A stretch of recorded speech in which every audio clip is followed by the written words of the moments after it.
My name's James Tetley and I lead the National Innovation Reliefs Tax Group here within RSM. We're a team of around 50 people based in 6 locations across the UK and specialise in advising businesses on R&D tax credits, patent box tax regime and creative sector tax reliefs. The team have backgrounds in science and engineering, software and IT, as well as a deep understanding of the UK tax legislation. And I'm pleased to be joined today by 2 fellow partners, Steele and Sheetal Sanghvi. Sheetal, coming to you first. So businesses will have heard more about R&D tax reliefs in the last 6 months in the press than perhaps ever in the life of the regime. Have they reason to be concerned? So over the past few months, R&D tax reliefs have been a hot topic for all the wrong reasons. HMRC has published more details of some widespread significant fraud cases, and the abuse of the regime has been rife, and it's been known by the wider advisor community for some time now. But many businesses across the UK have also started to receive nudge letters or direct correspondence from HMRC opening an inquiry into their R&D tax relief claims.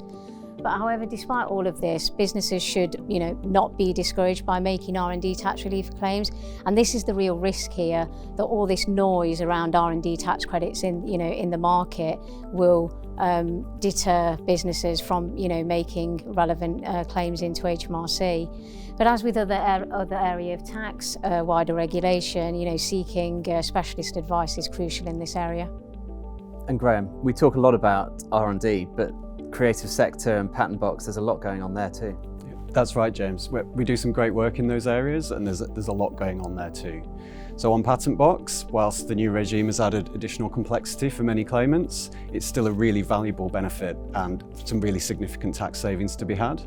And we need to remember that with the corporation tax rate going up to 25%, that effectively means a 2/3 increase in the patent box benefits available.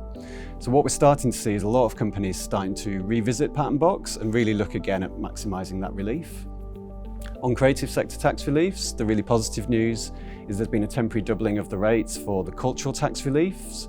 So that's those applying to museums, theatres, galleries and orchestras. And on the audiovisual relief side of things, there's been a recently announced consultation to modernise and improve the regime, which again is really positive. That could have far-reaching implications for all media and gaming companies, so we'd advise everyone to look into that as well. So yes, lots going on. Thanks both, really useful insights there. For me, I think the key takeaway is that despite the noise in the market, we still have a hugely favourable tax regime here in the UK for businesses that are innovating and commercialising their IP.